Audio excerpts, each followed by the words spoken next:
Okay, so let's dive in. We've been looking at a really fascinating stack of sources from history, psychology, even some existential philosophy. And they all seem to point to this one sharp observation about right now. Yeah, it's this paradox that just keeps coming up. Exactly. It's this. For most of human history, people struggled just to survive. But today, a lot of people struggle simply to feel alive. And that's the silent epidemic we're talking about, isn't it? Hmm. You look around and, we have more safety, more comfort, more choices than ever before. So much information. A ton of it. Yeah. And yet you see anxiety, depression, this feeling of numbness, it's all on the rise. And it creates this confusion, right? People think, nothing is actually wrong, so why do I feel like something is missing? Right. That's the question. That feeling of a gap between, say, external success and internal fulfillment. That's what we want to get into today. Yeah, our mission here is to really explain the structural reasons for that feeling. It's not just a personal failing. It's a consequence of the world we've built. A world our minds were, well, frankly, not built for. And I think the best place to start is with just how weird our current moment in history actually is. Okay, let's start there. The great historical anomaly. The Great Switch, yeah. When you zoom out, I mean really zoom out on human history, our era is just, it's a blip. It's so abnormal. It really is. Think about it. For something like 300,000 years, human life had a certain texture. It was defined by constant, high-stakes conditions. Like what specifically? Daily hunger, real physical danger, Yeah. illness. And the presence of death was not hidden away. It was, a visible part of life. So life was essentially a struggle to endure. It was. And because of that, meaning. Meaning was never something you had to go looking for. You didn't have to find your purpose. No, it was external. It was unavoidable. Your purpose was right there in front of you. Feed your family, protect your tribe, keep the fire going. Life just told you what to do. And that gave you direction. An instant, unshakable direction. But then, in the last 100 years or so, which is, like you said, a blink of an eye in evolutionary terms, we just started taking all of that away. Systematically removing the struggle. Exactly. We engineered away the visible danger. We guaranteed a level of safety. Yeah.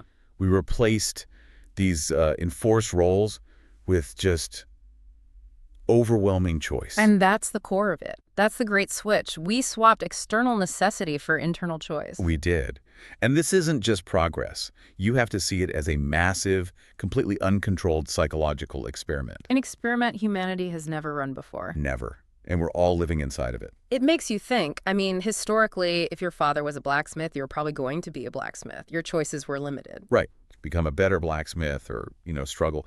Now you can be anything. You have 1,000 career paths, 1,000,000 hobbies, 20 social media feeds telling you who you should be. And all that effort that used to go into, say, finding food. Now it goes into managing the anxiety of all that choice and the guilt of feeling like you're not maximizing every single possibility. It's a different kind of burden. Which is a perfect transition into the biology of it. If we're built to thrive, why does all this comfort and safety feel so wrong to our brains? Well, it's because our hardware is old. The brain's operating system evolved in a world of scarcity and threat.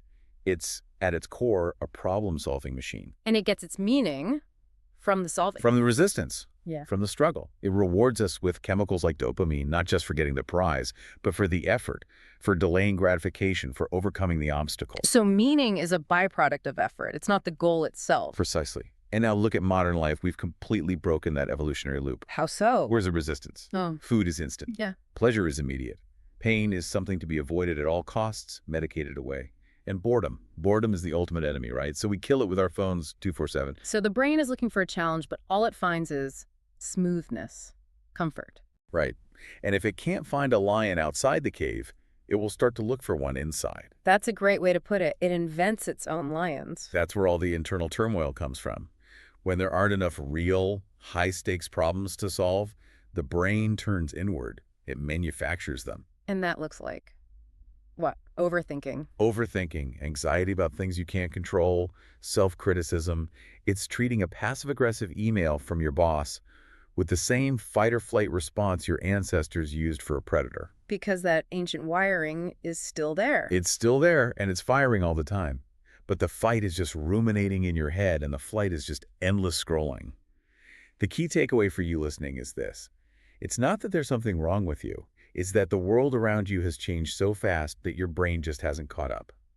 And, this isn't an entirely new idea. The psychiatrist Viktor Frankl was talking about this decades ago, way before smartphones. He called it the existential vacuum. The existential vacuum. Yeah, and his work is so important because he saw this happening to people who, on paper, had everything they could possibly want. They had material success. He did, but he saw this deep apathy, this restlessness, a complete lack of direction.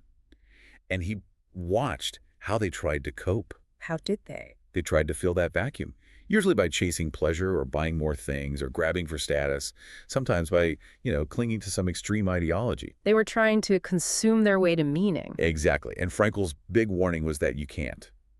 Meaning cannot be consumed. It has to be earned. And he knew this from the most extreme place imaginable. The concentration camps. His most powerful observation was that the people who survived weren't always the strongest physically. They were the ones who held on to a sense of meaning. A reason to keep going. A why, a loved one to get back to, a project to finish, a story to tell. That why could help them endure anyhow. So the less you have externally, the more that internal why matters. It's everything. Yeah. But what modern society has done is reverse that. We've given everyone almost everything. Yeah. But in the process, we've stripped away the conditions that force you to build a why.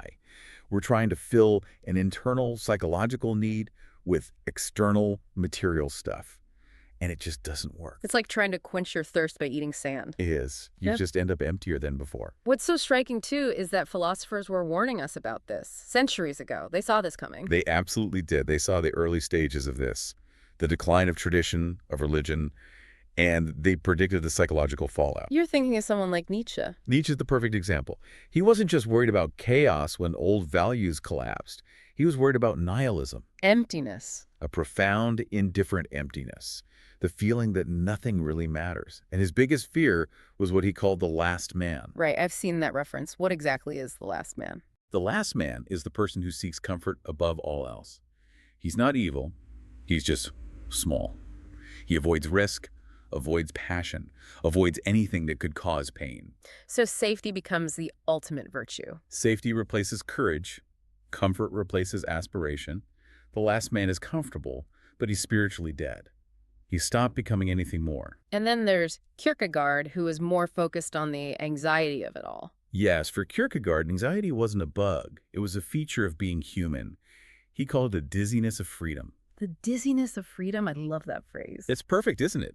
It captures that feeling of standing at the edge of a cliff of infinite possibilities with no map. So the anxiety comes from having too many choices, not too few. Exactly. The lack of clear guidance makes you dizzy. You freeze. You become paralyzed by the sheer weight of having to choose one path when there are a million others. And then, of course, you have Schopenhauer, who was a bit more pessimistic about the whole thing. Just a bit. Schopenhauer basically said that life is a pendulum that swings back and forth between two states, pain and boredom.